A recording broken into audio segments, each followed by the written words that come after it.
A smile spreads across my face as I turn onto Dover Street and see that the community park is still there. The swings look just the same. They're the exact same shade of blue I remember, just not as beat up. The tall weeds I recall that used to grow there have been replaced with a freshly manicured lawn. I used to love to hide in between them when I played with my friends as a little girl.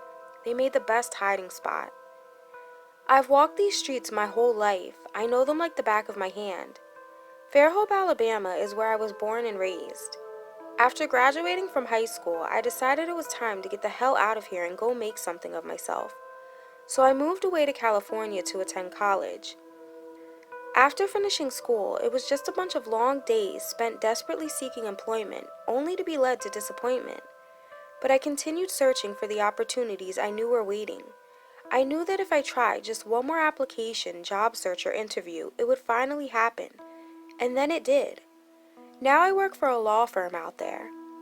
Dad always hoped to see me achieve my dreams of becoming a lawyer, but unfortunately he lost his battle with pancreatic cancer before everything played out.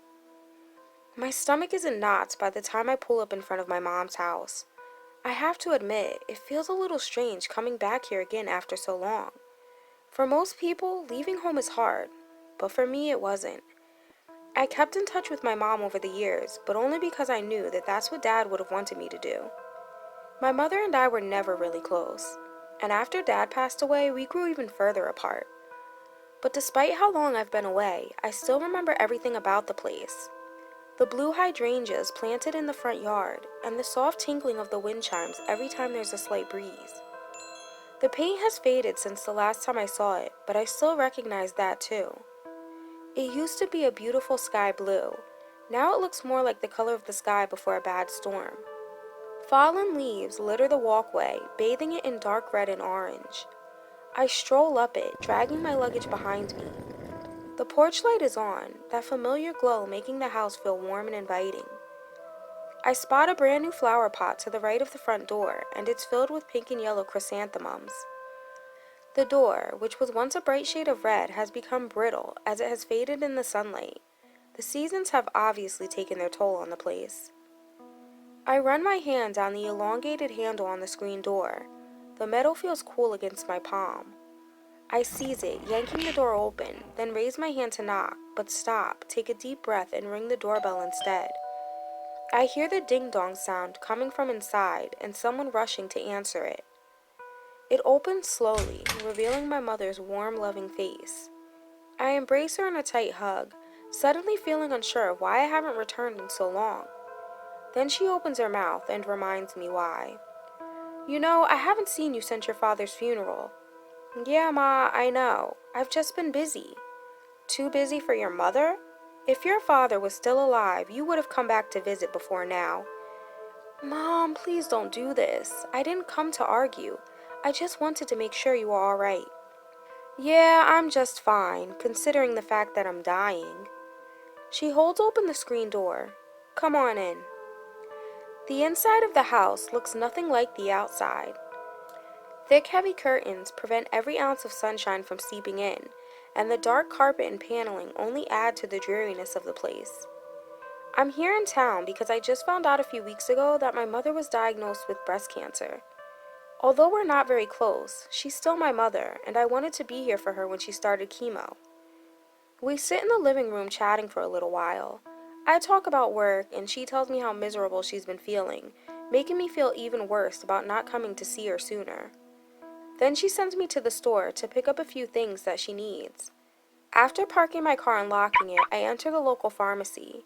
The bell on the door jingles, but the only thing that greets me is the smell of all different types of medicines. The pharmacists are all busy, carefully filling orders, pouring tablets into plastic containers, then screwing the caps tightly back on. I quickly grab the things on my mom's list, then head to the checkout counter to pick up her medication and pay. I wait in line behind 3 other people, and once I reach the counter, I recite my mother's name and birthday. Then the cashier walks away to retrieve her medication. When she doesn't return after a few minutes, I impatiently grip my phone in my left hand, tapping my polished fingernails against the smooth screen. Then a second later, another employee starts heading over with a huge smile plastered on her face. Here you go, she says, handing me the bag with my mom's medicine. I can't help but stare. I swear I know her from somewhere. Then it hits me when I see her name tag. The pale skin, face full of freckles, skinny frame with a flat chest, chapped lips, and crooked rotten teeth. And then those glasses that everyone used to make fun of her for. I always thought they gave her that big-eyed cute animal look, kind of like an anime character. She's dressed casually beneath her lab coat, which is not how I remember her dressing. Her face is made up, but not overdone, and her long black hair is pulled back into a braided ponytail. She rings up my other items and then tells me my total. After I hand her the money is when I finally decide to say something. "Excuse me, but is your name Charlotte Douglas?" She gives me a strange look. "Yes, it is. I'm sorry, do I know you?" I didn't expect her to recognize me. After all, I look nothing like how I did back when we were in high school. "My name's Kelly Wilkes. We went to school together." "Oh my goodness, you look so different I didn't even realize it was you. It's so good to see you," she squeals excitedly as she comes out from behind the counter and gives me a hug. We can only talk for a few minutes because another customer walks up, so then we exchange numbers and make plans to go out to lunch the next day, that way we can catch up. When I return to my mom's house, I tell her how I ran into Charlotte at the pharmacy. She doesn't have much to say, just that she heard some things around town about her. "Like what?" I question curiously. "A lot of people say she's a little loopy." "Really, Mom? That's just gossip. You can't believe everything you hear." She rolls her eyes and walks away. The following day around noon, I get ready to head to the restaurant where I'm meeting Charlotte for lunch.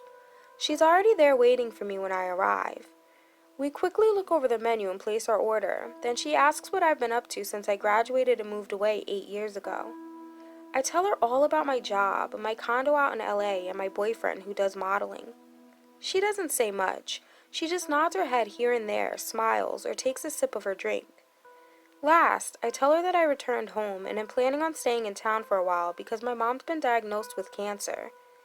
I expect her to tell me how sorry she is to hear that. I mean, that's what all of my friends out in LA said when I told them that I had to go back home for a little while. But the only thing she says is, "I heard." When our waiter delivers our food, that's when I ask her what's been going on with her since I left.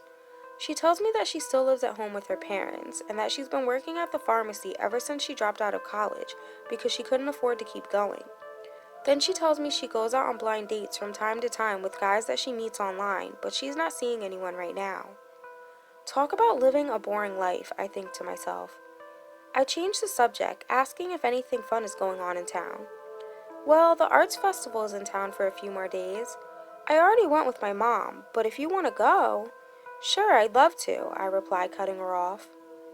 To be honest, I'm not really into arts and crafts much anymore, although I used to be when I was a teenager.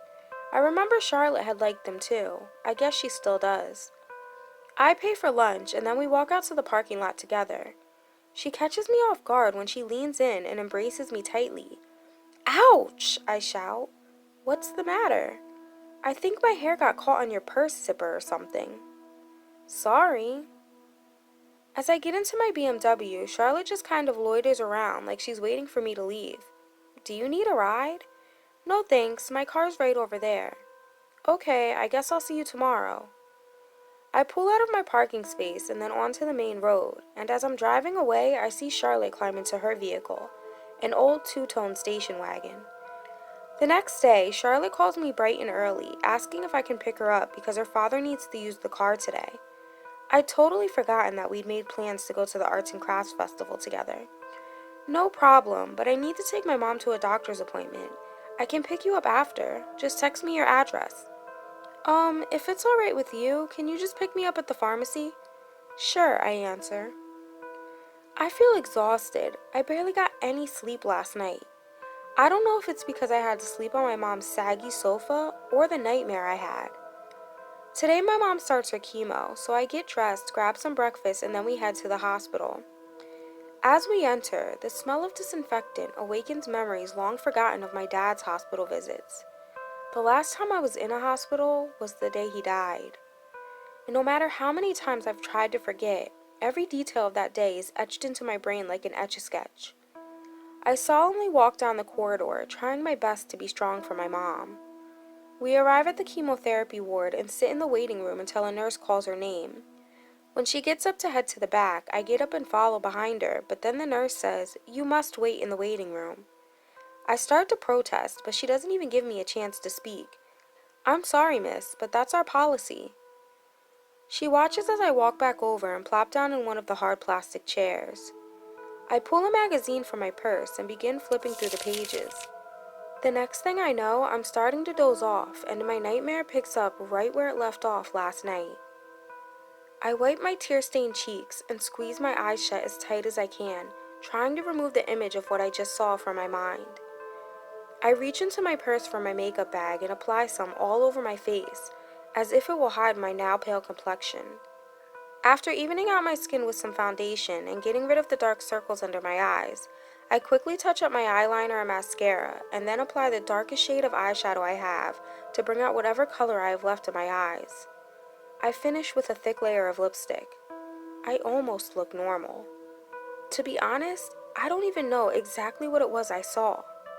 All I know is that its voice was like iron nails being dragged across a chalkboard. It continually rose and fell, never once making its words audible.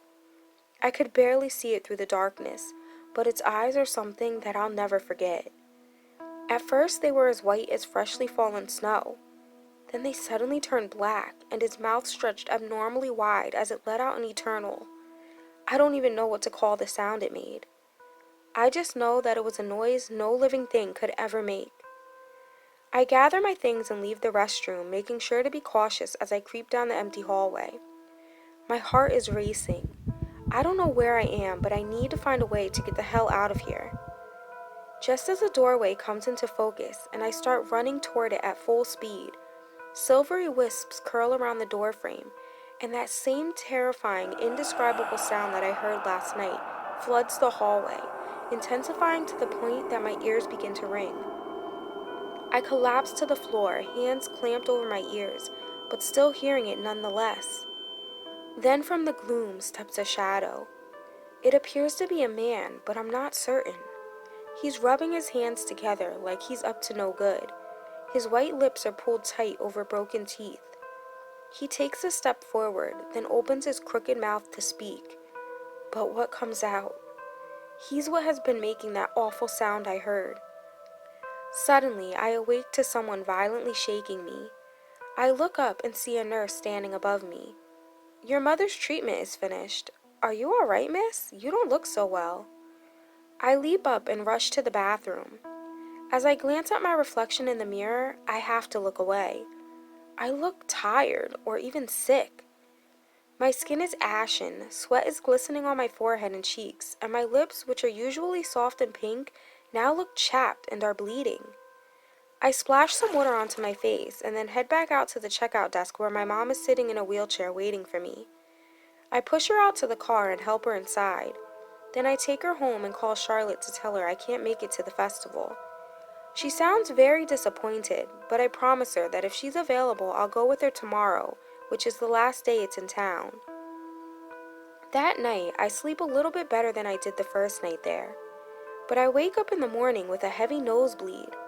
I dash to the kitchen and snatch a handful of paper towels, then ball up 2 of them and shove them into my nostrils, using the others to wipe away the residue. Mom walks into the kitchen. "What happened to you?" "It's nothing to worry about, just a small nosebleed."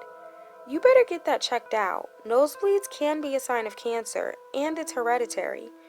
"Mom, would you please stop? I don't have cancer." "Well, when's the last time you've been to the doctor?"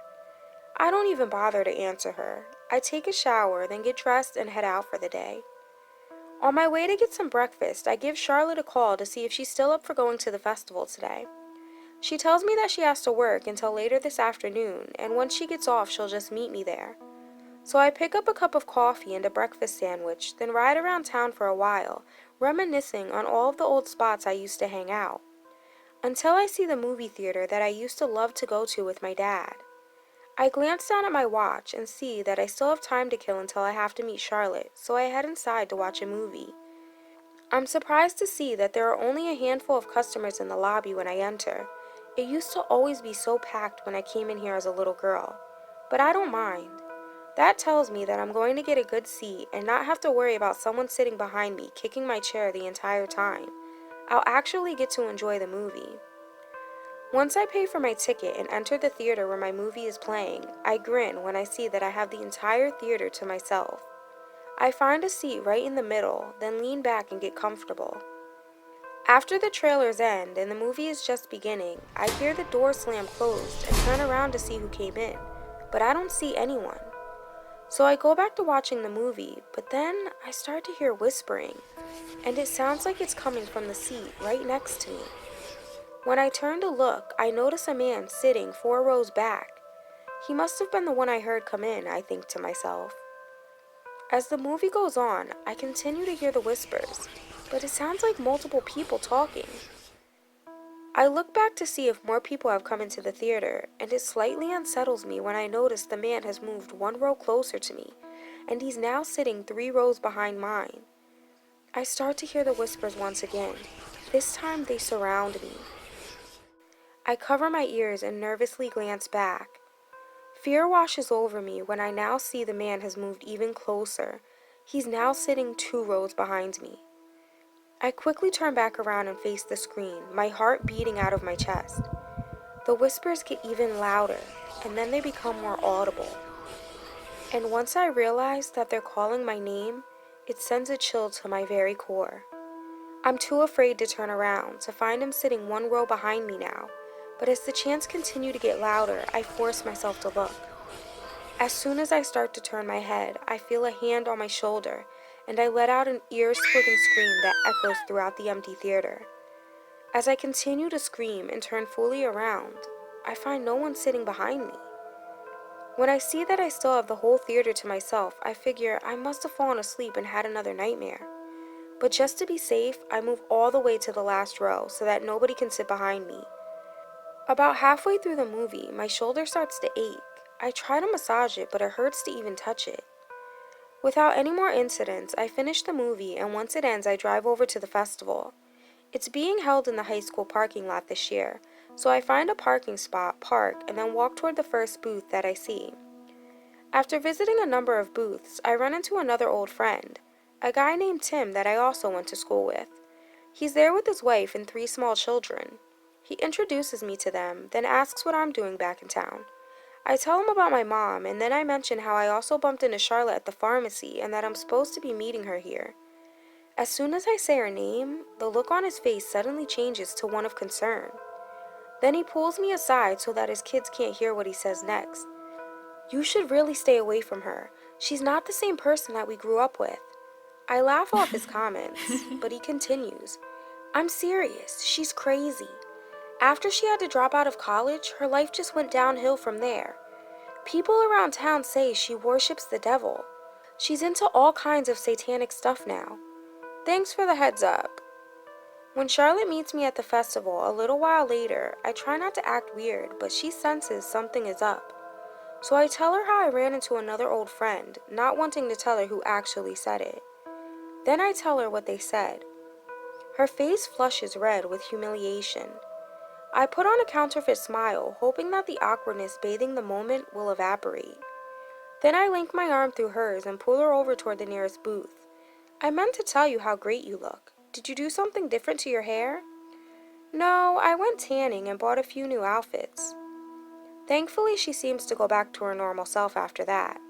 But considering what Tim said to me, I start to pay closer attention. Charlotte picks up some rope, black candles, pins, and straw, which I find a little strange. But I tell myself to stop it. There's nothing wrong with what she bought. Before we leave, we make plans to hang out again in a few days when she has off. During that time, I continue to have strange things happen to me. The spot on my shoulder where I dreamt the man at the movie theater touched me continues to bother me, and when I finally get around to taking a good look at it, I notice there are small brown spots covering my entire right arm. Upon further inspection, I realize that they're freckles. Also, my nosebleeds become more frequent, causing me to start to worry because I'd never had them before I returned home. Then things get even weirder.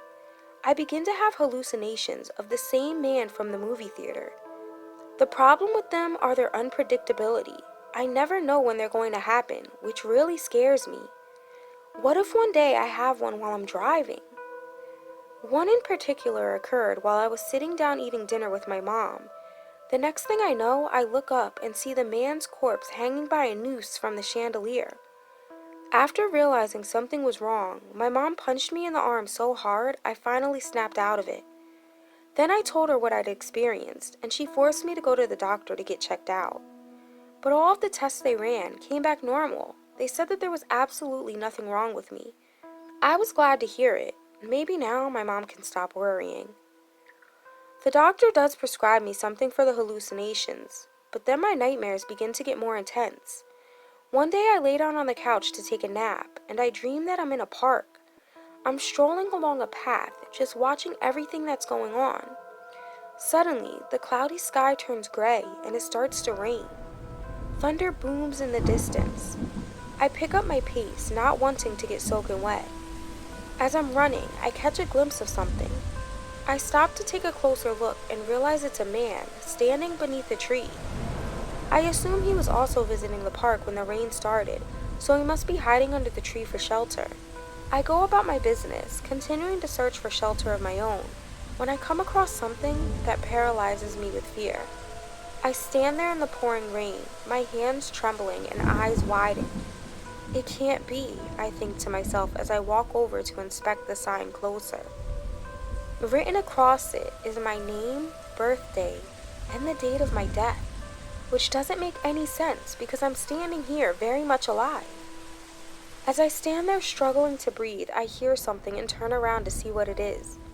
The man who I'd seen under the tree is now standing right next to me.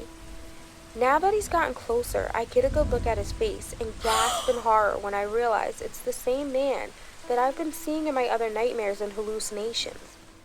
He comes toward me, reaching out his hands. His skin is gray, translucent, and cold.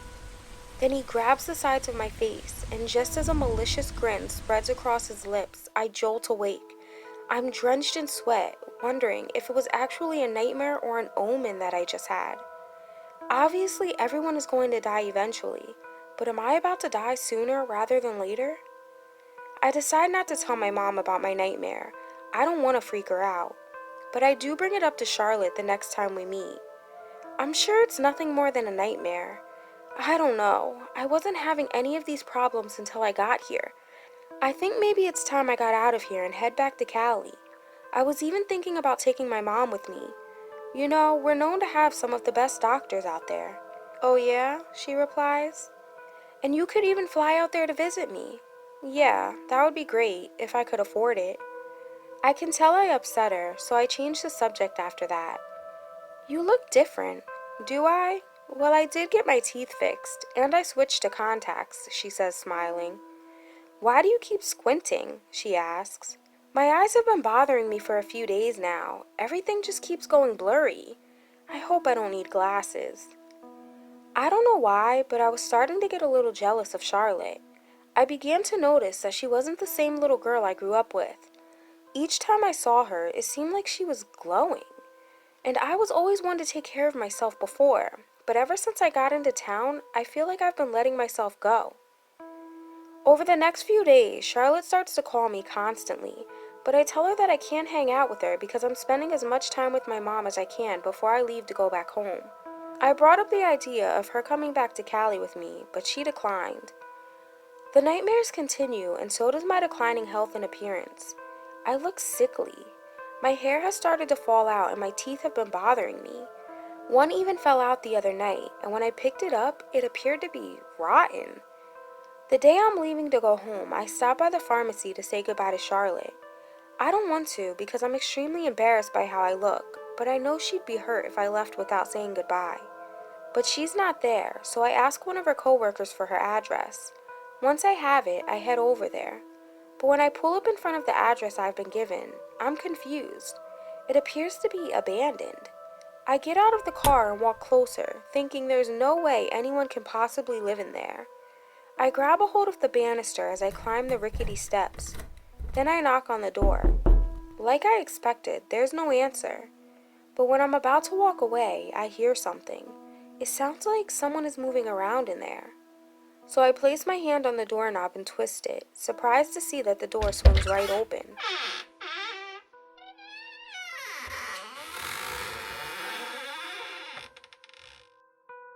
I step inside and find that the place is full of nothing but dirt, grime, and dust. It's obviously abandoned, so why would Charlotte use this as her address at her job? It doesn't take me long to walk through the place. It's really small.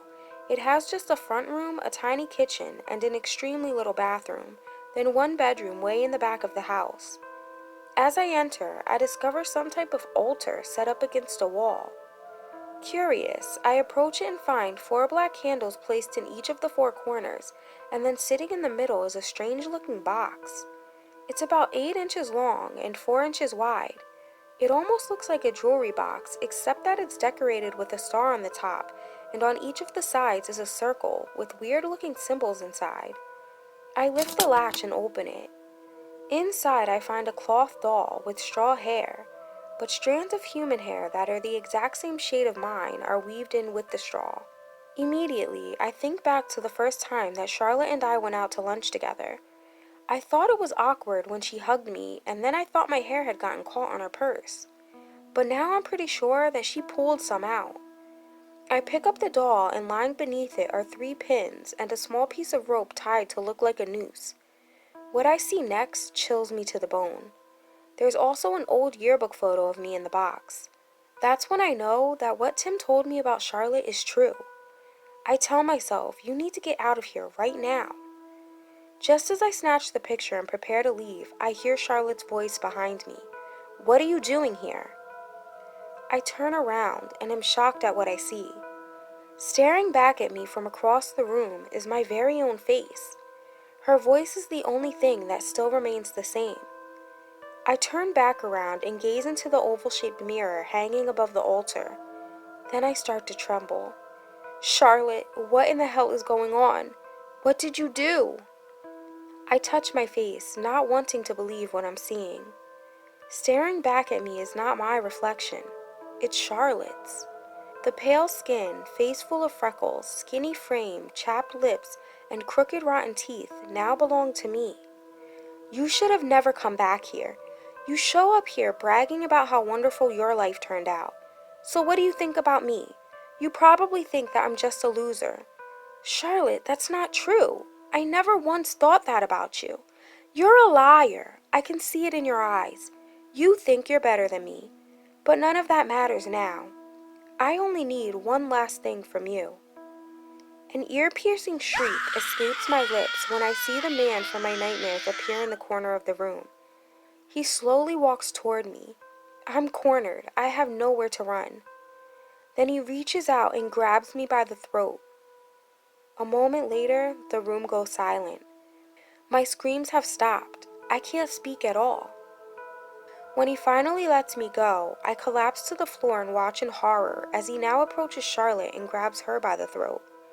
As everything around me starts fading to black and I start to lose consciousness, the last thing I hear is my very own voice coming from her lips. Now it's my turn to leave this town and go live a good life. Maybe I'll come back in 8 years to visit this dump like you did. And if you're lucky, I'll give you your life back.